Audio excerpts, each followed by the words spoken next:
Okay, if you want to take your 10K time from 50 minutes, like mine once was, to 39 minutes and 28 seconds, then this video is going to lay out the exact blueprint to help you get there. This is the exact method I followed, starting from a place where I couldn't even hold 5 minutes for a single kilometer, 8-minute mile pace, to eventually running 10 kilometers at 4 minutes per kilometer pace or 6:26 per mile. Now I'm going to give you a gradual, structured process based on smart interval sessions, but this progress can happen very quickly. And in this video, I'm going to walk you through each stage. I'm Grantham, a coach and professional ultra runner, and I couldn't run for 500 meters. And only a few years after that, I represented my country for both the marathon and ultra marathon and ran 2:21 for the marathon. And today I'm going to tell you exactly how I went from running 5K in 25 minutes to running 10K in 39 minutes and 28 seconds. And I made significantly fast progress in my running career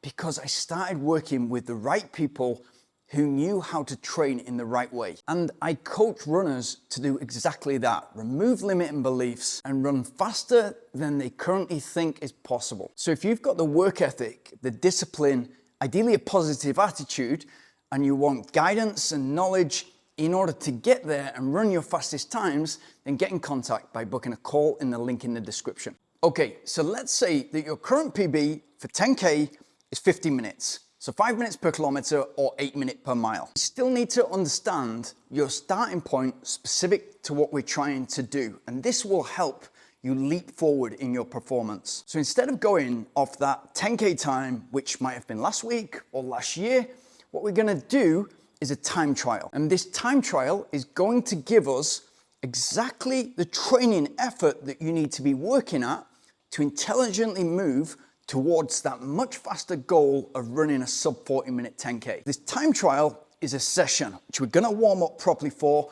and we're gonna do 6 times 1 kilometer with 60 seconds rest in between. And what we're aiming for is not a pace, but to make sure that session is under your control, is manageable, and as a perceived effort, we're looking for 8 out of 10. And to ensure that session is under your control, is manageable, we're looking for these nice efforts up in your heart rate, but also solid heart rate recovery in those 60 seconds walk rest. If the session is manageable, sustainable, then we're not gonna see this huge heart rate drift up, which means that we're striving for pace a little bit. That time trial or key session is exactly what I did to understand what I could sustainably hold 1 kilometer for. And when I'd eventually moved that to 4 minutes per kilometer or 6:26 per mile, the logic that I applied was it's only a matter of training before I can hold this for the entire 10K and run a sub-40 minute 10K. And if you think that's unreasonable, illogical, not only is that exactly what happened, but I went from being able to run my 1 kilometer pace for 100 kilometers and run 6 hours and 42 minutes for 100K and become British champion. Again, it's only a matter of training. Step 2. Now we're gonna implement the exact training sessions that I did in order to make that leap from 50 minutes to under 40 minutes for 10K. Session 1. 20 times 250 meters with 60 seconds rest in between. And we're aiming to run those at an effort faster than our 6 times 1 kilometer time trial. So we're looking for a perceived effort of 8 to 9 out of 10, but they're only 250 meter intervals. And what you're gonna find hard about that session is managing your energy and effort across 20 reps. It's a lot of starting and stopping, but this is going to make you great at pacing the 5K, the 10K, any race that you decide to do. The key is to warm up properly so that those initial 2 or 3 reps are not a shock to the system. And for me, at that time, after doing 6 times a kilometer in 4 minutes per kilometer or 6:26 pace per mile, that 8 out of 9 effort rate at just 250 meter intervals would be about 3:45 per kilometer pace or 6 minutes per mile. The purpose of that session is to get you moving better over the ground, to get you moving faster than 10K pace and accumulating a volume of 5K, all very manageable, again, under your control. Session 2. Now what we're gonna do is slightly change the effort and the energy system that we're tapping into, and we're gonna get you comfortable running longer reps. We're gonna do 5 times 10 minutes with again just 60 seconds rest in between, and that short rest helps dictate the pace or the effort that you can put into each one of those reps. And we're aiming at a perceived effort of 6 out of 10. So less effort than you put into that 6 times 1 kilometer. What we're essentially doing with that session, again, always under control, manageable, letting the heart rate recover, but also pushing up to the right effort level for each one of those reps and staying consistent across the reps.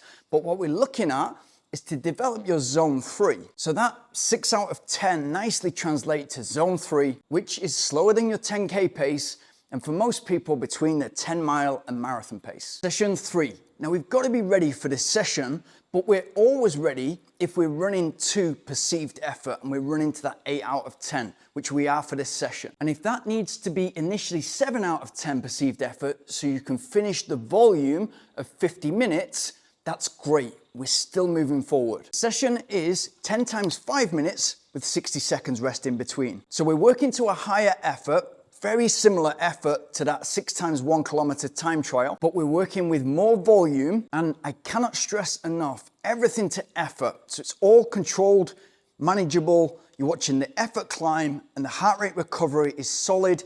It's all sustainable for you. Not only is that gonna make your progress more consistent, it's also going to massively reduce the injury risk. Now let's avoid the common mistakes and let's get these sessions right. In my example, I got to a point where I could do 6 times 1 kilometer in 4 minutes per rep. So 4 minutes per kilometer or 6:26 per mile with 60 seconds rest in between, and it all feeling manageable, in control. And then I could move on to these different sessions which are going to develop the different components of your game. The tendency when we move up to something like 10 times 5 minutes and we're still trying to hit that 8 out of 10 perceived effort is we want that still to be 4 minutes per kilometer or 6:26 per mile. It took me way too long to learn this, but once I did, my progress was so much faster. If that 8 out of 10 for 10 times 5 minutes on that day gets you 5 minutes per kilometer or 8 minutes per mile, great. Getting comfortable at that 8 out of 10 perceived effort, your zone 4. If it gets you 4 minutes per kilometer or 6:26 per mile, then we'll know we're on track and we're getting close to a point where we can put together the entire 10K at that exact pace. Because we know if we're trained enough, we can spend the entire 10K of 40 minutes in zone 4. And because you've stuck around, I'll give you a pro tip.